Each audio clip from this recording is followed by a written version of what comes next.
సేవకుల్ని చూడొద్దండి. సేవకులు ఎవరు మిమ్మల్ని పరలోకానికి తీసుకెళ్లరు. సంఘాలని చూడకండి, సంఘాలు మిమ్మల్ని పరలోకానికి తీసుకెళ్లరు. వాక్యాన్ని చూడండి. వాక్యం ఏం బోధిస్తుందో ఆ ప్రకారంగా జీవించండి. వాక్య ప్రకారంగా జీవించగలిగితేనే మీరు వెళతారు. దయ్యం మనకి సంఘాలని చూపిస్తుంది, సేవకుల్ని చూపిస్తుంది, యేసయ్యని చూపెట్టదు.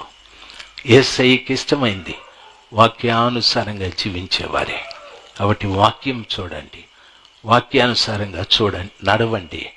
రాజశేఖర్ మిమ్మల్ని పరలోకానికి తీసుకెళ్ళాడు, ఆయనే తయారు కావాలి. ఇంకొక ఆయన తీసుకెళ్ళాడు, ఇంకొక ఆయన తీసుకెళ్ళాడు. చాలామంది చెప్తారు మా సంఘంలో 3 ఆరాధనలని 30 ఆరాధనలు జరిగినాయి, మా సంఘానికి వచ్చే జనం ఈ ఊర్లో ఎవరికి రారంటారు. రాకపోతే పోని, జనం ధనం దేవునికి కాదు కావలసింది, జనంతో కాదు.